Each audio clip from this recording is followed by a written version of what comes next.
بسم اللہ الرحمن الرحیم۔ السلام علیکم۔ مجھے ٹی وی پر یہ نیوز رپورٹ دیکھ کر بہت دکھ ہوا۔ میں نے اپنے ایئر ٹریفک کنٹرول کیریئر میں شاید اس سے بڑا کوئی ہوائی جہاز نہ دیکھا نہ سنا۔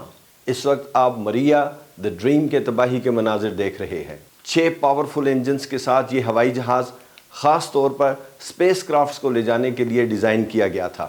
سوویت یونین کے ٹوٹ جانے کے بعد اگرچہ یہ ہوائی جہاز تیار تھا لیکن استعمال نہ ہوا۔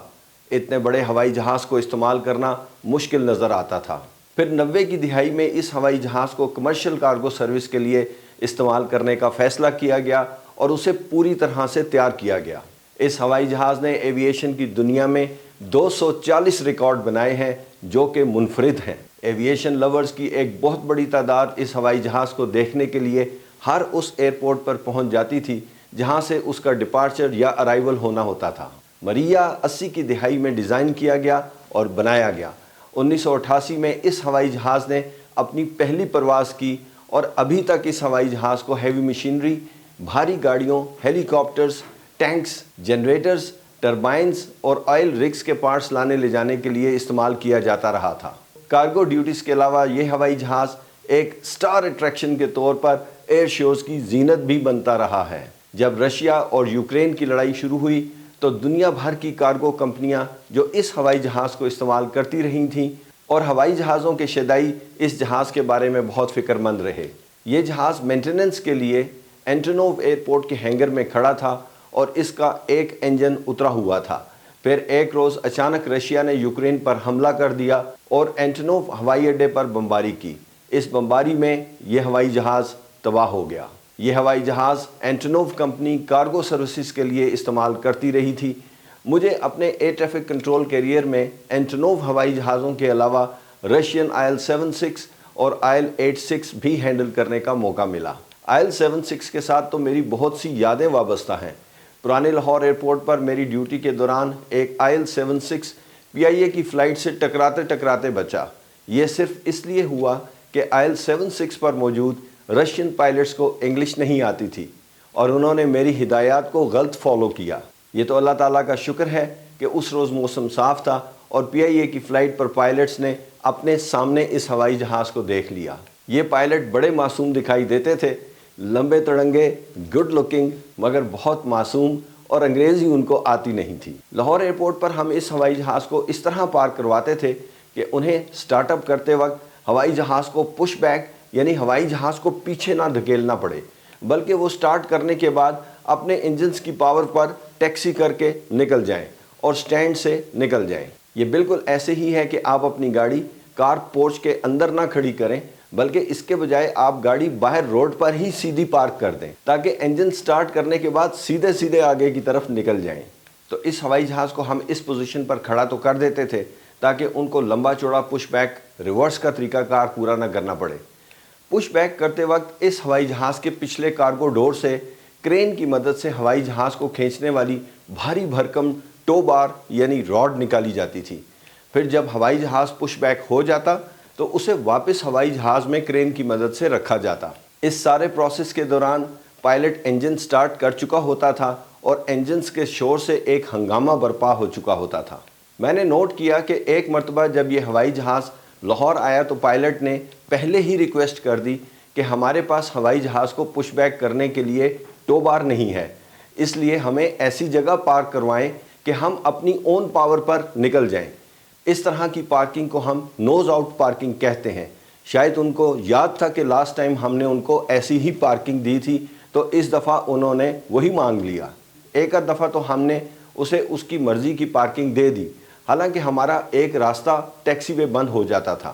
اگلی دفعہ پھر جب پائلٹ نے یہی کام کیا تو میں نے اپنے باس کو انٹرکام پر رابطہ کیا اور انہیں بتایا کہ پائلٹ نے نوز آؤٹ پارکنگ ریکویسٹ کی ہے جو میں پوری نہیں کر سکتا۔